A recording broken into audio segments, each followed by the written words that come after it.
जादुई सोने का लहंगा। ये कहानी है माया नगरी की, जहां बहुत ही सुंदर सुंदर लड़कियां होती थी। उनकी सुंदरता देखकर कोई भी उनकी सुंदरता के पीछे अपना दिल दे बैठता था। उन्हीं में से एक थी प्रियल।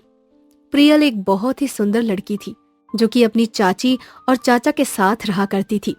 उसकी चाची की एक लड़की थी जिसका नाम मिनी था।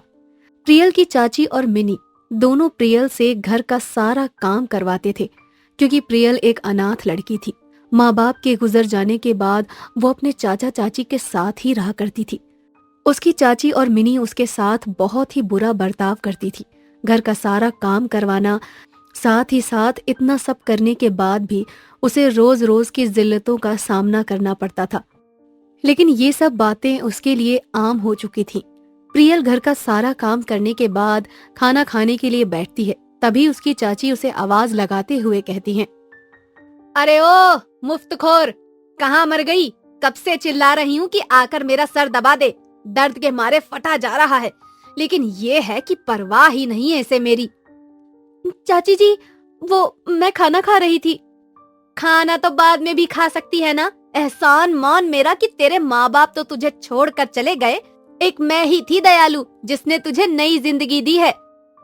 अच्छा, खाना पीना और कपड़े वगैरह सब एहसान की वजह से हैं, वरना आज कहीं भीख मांग रही होती।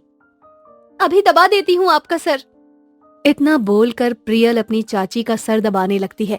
तभी वहाँ मिनी आ जाती है और प्रियल से कहती है, अरे ओ कामचोर, मिल गया काम चोरी करने का मौका। हाँ, मुझे खाना कौन देगा? तेरा मरा हुआ बाप। दीदी, जो बोलना है मुझे बोलो, लेकिन मेरे मम्मी पापा को कुछ भी मत बोलो। उन्होंने आपका क्या बिगाड़ा है? जो कुछ भी गिले शिकवे हैं वो आप मुझसे बोलो, लेकिन मेरे माँ बाप को कुछ मत बोलो। ओहो, तो इतना बुरा लग रहा है अपने उस मरे हुए बाप के बारे में सुनकर। यहाँ तुझे मुफ्त का खाना मिलता है ना, तो काम करेगी तभी मिलेगा, समझी? जाकर मेरे लिए खाना लेकर आ, और हाँ, मम्मी का सर दबाने के बाद मेरे कमरे में आ जाना। मेरी कमर में बहुत दर्द है। प्रियल मिन्नी को खाना देने जाती है। खाना देने के बाद प्रियल अपनी चाची के कमरे में जाती है और उनका सर दबाने के बाद प्रियल अपनी बहन मिनी के कमरे में जाती है और फिर उसकी सेवा पानी करने लगती है। ऐसे ही प्रियल की जिंदगी रोजमर्रा की तरह चल रही होती है। कुछ दिनों बाद माया नगरी के राजकुमार एक घोषणा जारी करवाते हैं कि माया नगरी के 10 सर्वश्रेष्ठ सुंदर लड़कियों को उसमें से हिस्सा लेना होगा। राजकुमार को जो भी लड़की पसंद आएगी, राजकुमार उससे विवाह करेंगे, फिर चाहे वो लड़की अमीर हो या गरीब। ये घोषणा सुनते ही माया नगरी की बहुत सी लड़कियां इस सुनहरे अवसर के लिए खुद को तैयार करने लगती हैं। उन्हीं में से शामिल थी प्रियल की बहन मिनी। ये घोषणा सुनने के बाद प्रियल की चाची अपनी बेटी मिनी और प्रियल से कहती है, अरे ओ निकम्मी प्रियल, अब मेरी बेटी मिनी की शादी होने वाली है, वो भी राजकुमार से। इन दिनों मेरी बेटी का तुझे खास ध्यान रखना है। राजकुमार से? वो भी दीदी की शादी? हाँ, इसमें इतना हैरान होने वाली क्या बात है? मेरी बेटी है ही इतनी सुंदर। अगर राजकुमार को विवाह करना भी होगा तो वो उन 10 लड़कियों में से मेरी ही बेटी को पसंद करेंगे। हाँ माँ, मैं कोई कमी नहीं करना चाहती हूँ। मैं चाहती हूँ कि जब मैं महल में जाऊँ तो राजकुमार की निगाहें बस मुझ पर ही टिक जाएं। वो सिर्फ और सिर्फ मुझे ही देखें और वरमाला लाकर मेरे गले में डाल दे। हाँ मेरी बच्ची, ऐसा ही होगा। और हाँ प्रियल, जल्दी से मेरी बेटी के लिए चंदन का उपटन बना दे। उसके चेहरे पर लगाना है, ताकि इसके चेहरे की रंगत और निखर जाए। प्रियल मिन्नी के लिए उपटन बनाने लगती है। तभी वहाँ उसकी चाची आ जाती है और उससे कहती है, अरे ओ निकम्मी, मैं एक केमिकल लेकर आई हूँ, इसे भी उपटन में डाल दे। इसे लगाते ही मेरी बेटी की खूबसूरती और निखर जाएगी। चाची, लेकिन अगर केमिकल डालने से दीदी को कोई नुकसान हो गया तो? अरे अच्छा बोल, तू तो मेरी बेटी की सुंदरता से जलती है। तू तो चाहती ही है कि उसका विवाह राजकुमार से ना हो। उसकी चाची जबरदस्ती उस समय वो केमिकल उस उपटन में डाल देती है।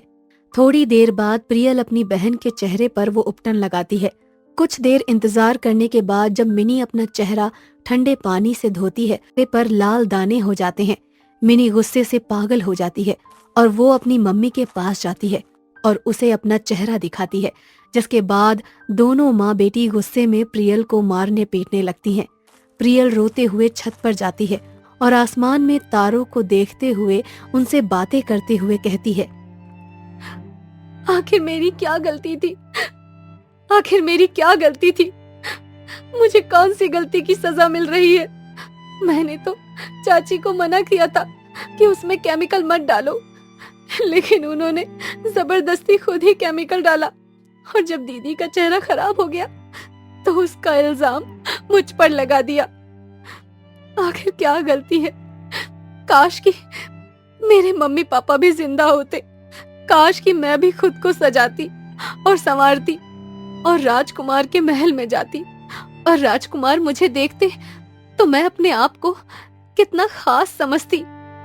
इतना बोलकर प्रियल रो ही रही होती है, तभी आसमान से एक परी आती है जो प्रियल से कहती है, प्रियल, क्या हुआ बेटा? आप कौन हो?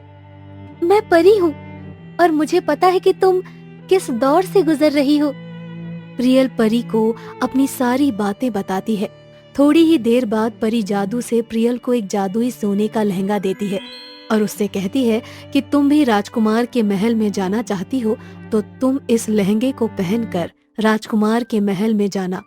राजकुमार तुम्हें देखते ही रह जाएंगे क्योंकि तुम वाकई में बहुत सुंदर हो और ये लहंगा पहनने के बाद तुम्हारी सुंदरता और निखर जाएगी। और ये एक जादुई लहंगा है, तुम इसे संभाल के रखना, कभी भी किसी भी बुरे के हाथ में ये लहंगा नहीं आने देना, क्योंकि अगर किसी बुरे ने इस लहंगे का गलत इस्तेमाल करने की कोशिश की तो ये उस पर अपना उल्टा जादू कर सकता है जिसका कोई तोड़ नहीं है। इसीलिए इस लहंगे को बुरे लोगों से बचा कर रखना। परी लहंगा देकर वहां से चली जाती है। ऐसे ही राजकुमार के महल में माया नगरी की 10 सर्वश्रेष्ठ सुंदरियां वहां हिस्सा लेती हैं। राजकुमार बारी बारी सभी लड़कियों के साथ डांस करता है, बातचीत करता है और राजकुमार को कोई भी लड़की उसके अनुसार नहीं लगती। थोड़ी देर बाद प्रियल जादुई लहंगा पहनकर उस महल में आ जाती है। जैसे ही राजकुमार की नजर प्रियल पर जाती है, वो पहली नजर में ही उसे अपना दिल दे बैठता है और उसके पास जाता है और उसका हाथ पकड़कर उसके हाथ पर किस करता है। फिर उसे अपने सिंहासन के पास लेकर जाता है और जयमाला लेकर उसके गले में डाल देता है, जिसके बाद दोनों का विवाह हो जाता है और दोनों खुशी खुशी रहने लगते हैं।